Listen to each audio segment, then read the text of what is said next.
So it's time for another gardening week video, and I've been doing a lot of planting this week actually, and so I've really enjoyed it. And it's a good time for planting, I think, at the moment. Light levels are just picking up. The weather here is actually quite mild at the moment and quite sunny, so kind of perfect really for getting things nicely established. And I've done some in the polytunnel: radishes, tatsoi, and early beetroot. And I've also done loads and loads of lettuce, basically filling in loads of gaps. So I've had maybe 5% of the lettuces succumb to stem rot in the polytunnel, so I've had those replanted. And then there was just a couple that had been eaten by slugs in between the carrots, and so I've got those replanted, and just generally filling in gaps. And I've started filling in some more of my carrot beds in between the carrots with lettuces. So I've got a lot of stuff done. I've also put in my first 5 cauliflowers and my first 5 calabrese.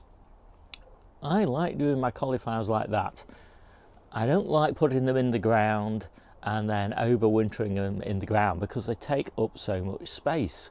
I kind of like putting them in the polytunnel on my little shelf all the way through winter until February. That allows me to get an extra crop out of the beds in autumn and winter, and then as that crop finishes, and in this case it was salad onions and spinach and red pak choi, so as those finished I had the space come free in February, which I can then fill. And then I interplanted into that cauliflower and calabrese with radishes, so quite a lot. So I'll be doing a tour soon. I'll show you all of those things, and yeah, you get a good look at them, and also I'll talk a little bit about what the successions are going to be and all of those sorts of things. And I've been on holiday for 3 days, which is really nice. Loads and loads of walking, so I'm quite tired now.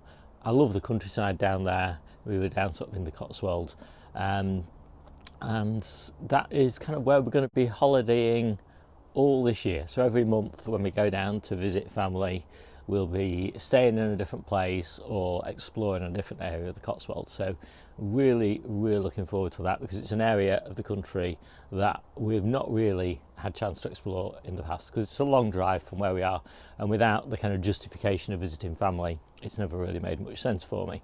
And today I'm going to be sowing seeds. So I've got another batch of cauliflower. I'm actually going to start some early colettes. So I'm always going on about colettes and how much I love them. And primarily they're a crop that we tend to eat in winter. So I tend to start eating them in December and eat them all the way through January, February. And I'll leave a few on. You get a big flush of leaves then in spring, and so then we eat those leaves. But I love them so much, I'm kind of thinking, can I get them a bit earlier? Can I play some tricks like I do with my early Brussels sprouts to either get them in summer or in autumn? And so anyway, I've got some extra seeds, and actually if you want, you can get seeds from Wilko, you can get them from Sainsbury's, and of course you can get them from Amazon. You probably get them from loads of other places, but they're the places that I happen to have seen this week. So yeah, so I'm going to do some now, basically early February, with a view to taking the tops off early, you know, harvesting the tops like a little cabbage sometime around sort of July, August time. And then I'll see if that stimulates the production of the colettes on the stems to give me an early crop. And I'm going to do a few more lettuces, and I'm going to make my first batch of main crop onions, Red Baron. I don't normally start my Red Baron until a little bit later, but I always do like to do a germination test. So what I'm going to do is I'm just going to do 1 tray. So I need to do 4 trays of 40 with 3 onions in each. That's the number of onions we need. So I'll just do 1 of those trays. And so yeah, it'll be nice. It's always kind of slightly comforting when you've got your first tray of onions germinated. I mean, I've got all my early onions, of course, but for my main crop onions, that'll be the first. Doing a harvest this week because we've been away And when we're away, we generally just like to take a bit of a rest. So we'll just be doing bits and pieces of harvesting through the week just for Debbie and I. So I thought I would just talk a little bit about the harvests so far this winter, and I'll put them up on the side of the screen just so you can get an idea of the kind of total volume of harvest that we've achieved over winter so far. And obviously we've still got February, and February is going to be quite a good harvest period by the look of it. As I say, I really like this winter harvest period.